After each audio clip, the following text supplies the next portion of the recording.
Was this an acting beat or something else? The question hangs in the air, like the smell of smoke after a sudden storm, like the metallic tang of rain on hot dust.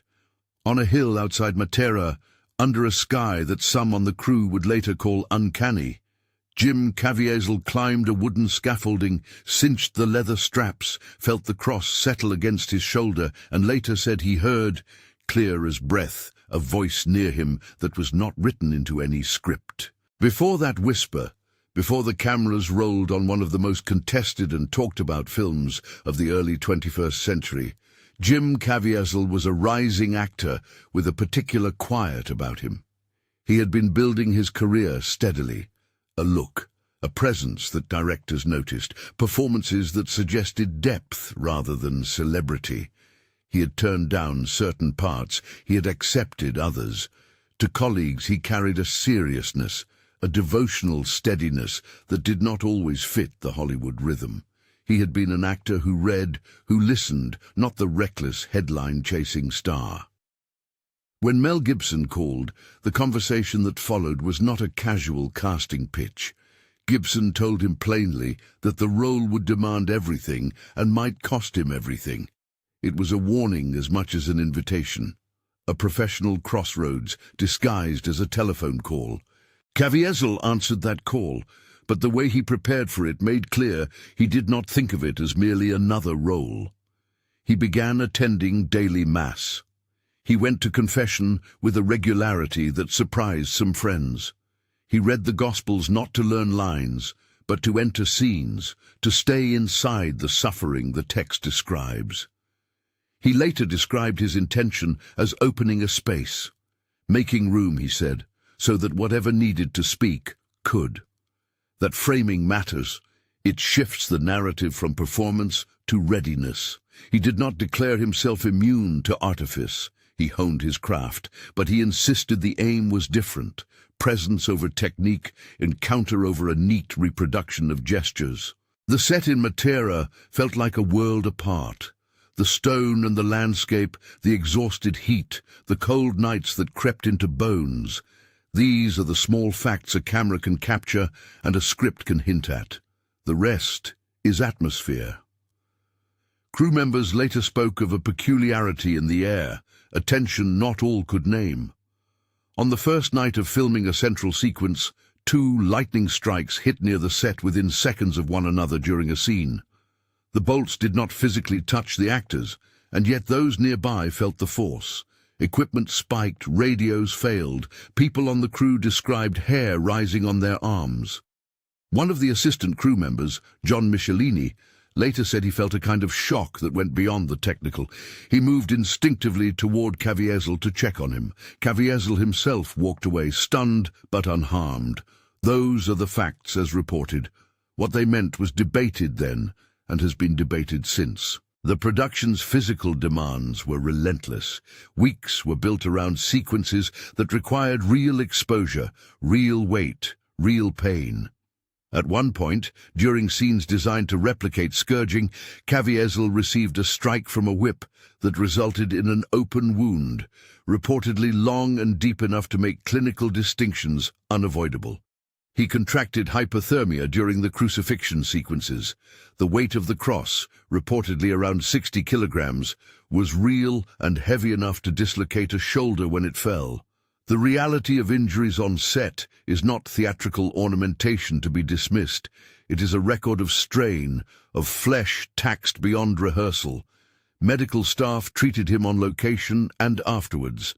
The consequences would follow him: respiratory infections, bouts of pneumonia, and, according to later reports, cardiovascular strain linked to the exposure and physical stress he endured. And yet the physical events were entwined with something else that the crew could not measure. During the long, cold takes, as Caviezel hung and breathed and waited for the director's cut to be called, he later reported an inward exchange. He described hearing a phrase that came like a whisper, "I'm very near." The words, he said, felt less like an auditory hallucination and more like a presence articulating proximity. According to Caviezel's account, his answer rose from somewhere inside. "If you're asking that, you still aren't near enough." That response, he later told interviewers, was not bravado. It was a raw, unvarnished admission of yearning, an openness that refused to settle for a distant or convenient nearness. Those two lines, the voice and his reply, became a hinge in his public testimony. People repeated them, meditated on them, and used them as a lens to read what happened on that hill. It is important to state this plainly. The narrative of unusual events on set is presented as testimony. People who were there have described sensations, occurrences, and reactions. The production sustained real physical injuries and medical emergencies that are documented. Some interpreted the lightning strikes and the timing of certain moments as signs. Others saw coincidence, the weight of working with heavy equipment, and the set's challenging conditions. The distinction is crucial. The storytellers involved, including Caviezel and Gibson, offered an interpretation that connected their inner experiences with the on-set phenomena, while observers left the meaning more open. Those present reported a shift of atmosphere that was both subtle and profound. Crew members who had been indifferent to faith found themselves drawn to prayer. Extras who had come for work later sought baptism. The man who played Judas and the one who portrayed Barabbas each described major changes in their lives in interviews after the film's release. One of them publicly embraced faith. Another spoke of an inner reorientation that shaped his choices thereafter. Individuals told stories of sitting in trailers, exhausted, shaken, and reaching out to colleagues for a quiet conversation about what they had experienced. No single conversion can be proven by footage, but multiple witnesses describe a pattern. People moved from curiosity to contemplation, from seeing a film set as a job to seeing it as a locus of spiritual encounter. When the Passion of the Christ reached audiences, the reaction was immediate and complicated. For many, the film became a kind of pilgrimage made cinematic. Movie theaters filled not only with filmgoers, but with volunteers, prayer groups, and people who would not ordinarily be there for a Hollywood release. There are countless personal testimonies of viewers who wept, who prayed in aisles, who reached for companions' hands and did not let go until the credits rolled. The movie's financial success turned it into a cultural event. Audiences across different cities and nations filled auditoriums in unusual numbers. To call it simply a box office success understates the social energy it unlocked. Lines snaked outside theaters, repeat viewings were common, and the conversations it sparked entered homes, churches, and public forums. The film's prominence exacted a cost, too. Hollywood's response was ambivalent at best and punitive at worst. For some executives and agents, association with a film steeped in contentious content risked careers and relationships. Caviezel has spoken of roles that did not come afterward, of a kind of professional ostracism that followed the project's release. For him, that cost was not merely financial, it was personal, a test of the promises and warnings Mel Gibson had offered on that early phone call. Yet the story did not end in exclusion. Over time, Caviezel found other avenues to do work that aligned with his convictions. Independent films and projects more congenial to his values provided platforms where his craft and his witness could coexist. Sound of Freedom, among other later projects, offered a renewed path forward. And through those films, he continued to testify in interviews and public appearances about the events in Matera and the way they altered his life. Two things stand out in Caviezel's testimony and in the broader narrative of the film. First is the persistent tension between craft and encounter. Caviezel asked to be allowed to prepare in a way that was more spiritual than methodological. He did not want to deliver lines as an actor who had studied pain at a distance. He wanted to enter suffering with a seriousness that, in his words, invited something beyond acting. This posture is not unfamiliar in the history of religious art. Performers and painters, sculptors and poets have long sought a condition in which technique clears the space for transcendence rather than substitutes for it. But the second thing that stands out is the cost that such openness can require. Whether or not one accepts the spiritual interpretation offered by those on the set, there is no denying the physical price paid: wounds, illness, and ongoing medical consequences. The movie's aftermath also revealed how personal testimony spreads into public life. Some of the crew members who felt moved to prayer later told intimate stories of baptism, of family members affected by their choices, of renewed attendance at church. These accounts multiplied, carrying with them the tension between private experience and public narration. For viewers who had no connection to the production, the stories filtered back into the film itself, into how audiences read scenes, how pastors used the images in sermons, how families debated whether the film's visceral portrayal of suffering was edifying or exploitative. The film's reception thus became a mirror. Each person saw in it what their convictions allowed them to see. Mel Gibson's role in this story is complex. He appears in the narrative as both director and catalyst, the man who reached out and who shaped the aesthetic and theological choices that defined the project. He warned Caviezel that the role would demand everything and risk everything. He insisted on a realism and a visual austerity that left no place for cinematic gloss. In private and in press statements, Gibson often framed his work as art meant to serve a larger story, a story about sacrifice and redemption. Yet Gibson has also been a polarizing figure, and his presence complicated the film's reception.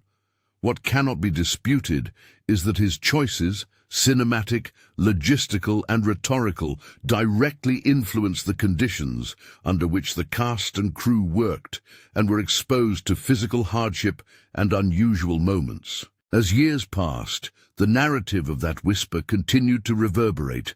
Caviezel's testimony, short, blunt, and often repeated, became a touchstone for many who wanted to frame the film's oddities as spiritual.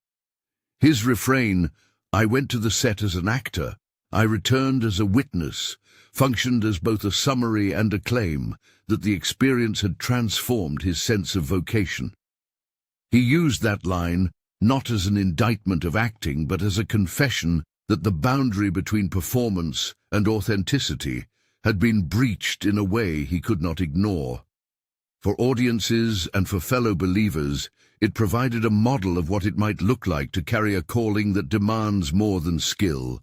Of course, not every observer accepted the spiritual framing. Critics argued about narrative choices, historical accuracy, and the ethics of portraying violence. Some industry colleagues questioned the decisions that led to real injuries on set. Scholars debated whether reported phenomena should be understood theologically, psychologically, or socially. Those debates are legitimate and necessary. They prevent a single testimony from becoming an unquestioned myth. Yet the very existence of persistent multiple accounts, from the lightning strikes to the medical bills to the conversations in trailers, compels a certain humility in interpretation. Something complicated happened on that hill in Matera. People who were not predisposed to religious interpretation still described feeling that something unusual had taken place. The idea of cost runs deeper than the bruises and the broken schedules. There is a cost to saying yes to a role that requires moral seriousness. There is a cost to allowing performance to break into witness. And there is a cost when one's life becomes the subject of public debate. Caviezel, who by his own report faced a downturn in mainstream casting opportunities, persisted in a different kind of career, one that aligned with his convictions and allowed him to speak openly about what he believed he experienced. His later work and the personal ministry he engaged in are part of the narrative of redemption that continues the arc beyond the film's release. The Resurrection project announced by Gibson years later offered a symbolic closure and an opening. Production decisions shifted, casting choices evolved. The project's intent, to to follow the story beyond the crucifixion into resurrection served as a reminder that narratives of suffering in Christian imagination are always oriented toward a future reversal. For Caviezel, and for many who had been touched by that set, the resurrection narrative reframed everything. The cost suffered could be held within a larger story of renewal. At the same time, production realities meant the Resurrection Project did not simply replicate Matera's conditions. It would be different in tone, scale, and personnel. The change in casting reflected both practicalities and a recognition that stories continue under new auspices. So we return to the original question: is this the moment? Is the whisper the hinge that proves an encounter? Or is it a moment of intense interiority interpreted through the lens of an actor deeply prepared and emotionally invested in his role? The answer cannot be a simple either-or. The narrative that emerged from Matera blends the material and the transcendent in ways that resist easy categorization. On the one hand, there are verifiable facts: 2 lightning strikes reported by multiple crew members, an open wound from a whip strike of considerable length, a cross heavy enough to dislocate a shoulder, documented medical treatment following hypothermia and pneumonia. On the other hand, there are testimonies that speak to inner experience. Caviezel's account of a whisper, the conversions and baptisms among cast and crew, the emotional and spiritual reactions of audiences around the world. What we can say with confidence is this: the incidents altered people. They altered relationships, careers, health, and spiritual trajectories. They moved some from casual belief to earnest faith. They forced others to wrestle with imagery that many viewers had not confronted so starkly. Caviezel's reported exchange, "I'm very near," and his reply that he was not near enough, functions as a provocation. It asks whether proximity to the sacred is ever something one can claim as a comfortable certainty, or whether it is always a call to deeper openness. For Caviezel, the moment was not an arrival, but an invitation to greater searching. He did not frame it as a finished proof, but as an experience that redirected his life. Many on the set, and many in the audience, experienced forms of conversion or recommitment that they attributed to the film's intensity. Many who watched the finished film reported being moved to prayer, to tears, to renewed church attendance. Yet the film also produced heated critique, theological debate, and questions about the ethics of depicting suffering. In that sense, the Matera narrative is a microcosm of how religious art functions in public life. It creates space for both devotion and dissent. If the whisper was a voice, then one practical way to read it is as a summons. If it was an interior conviction, given language by a man who had sought to prepare his heart for what he would portray, then its power lies in the way it continued to shape choices afterward. Choices about work, family, and witness. For those who witnessed conversions among the crew, the whisper became one line in a longer thread of events that eventually led to baptism and public profession. For skeptics, it remained a memorable moment that did not by itself settle the question of divine intervention. The narrative resists closure because it sits at the intersection of lived experience and interpretive frameworks that are broader than any single man or film. There is a humility available to those who tell this story. To say that an event moved them is not to claim an incontrovertible theological proof. It is to testify that life was redirected. "I went to the set as an actor. I returned as a witness," Caviezel would say, an articulation of transformation rather than a philosophical argument.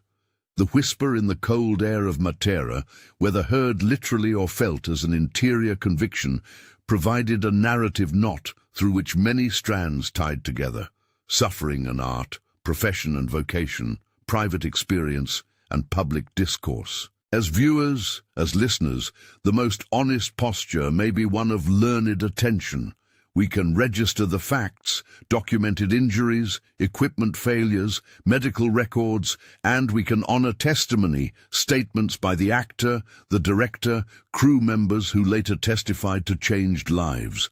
We can hold both the measured skepticism that asks for corroboration and the curious receptivity that recognizes when something has altered a person's orientation to life. The whisper's lasting significance is not in offering a sealed answer, but in opening a field of questioning that continues to shape how Caviezel and others tell their stories. If you found yourself pulled into this story, if these layers, the storm, the wound, the voice, left you wondering, there are more of these cinematic testimonies to explore. If you want more careful unpacking of stories where faith and artistry intersect, subscribe and join the conversation. We approach these narratives with attention and respect. In the end, the question, "Is this the moment?" does not need to be solved by binary judgment. It can be lived as an invitation to watch how a life changes after an encounter, to notice what people do when they believe something has touched them. For Jim Caviezel, the hill outside Matera became a place where craft and conviction met in a way that continued to shape his choices. For crew members and actors, it was a place where the ordinary routines of work were interrupted by surprise, fear, awe, and for some, faith. For audiences, the film opened unexpected pathways to prayer, to debate, to memory. Whether the voice that said, "I'm very near," was a whisper from beyond, or the articulation of interior longing shaped by prayerful preparation matters differently to different people. What does not change is the trace it left. Lives redirected, conversations started, and a question that lingers. Was that the moment? Perhaps it was. Perhaps it was one of many moments that together demanded an answer. What matters now is what each person does with the question. Does it call them to deeper searching, to care for the wounded, to witness in word and deed? The whisper remains in the story not as definitive proof, but as an invitation to look, to listen, and to allow the encounter to shape what comes next. If this story moved you, like and share. Tell us in the comments what you think he heard.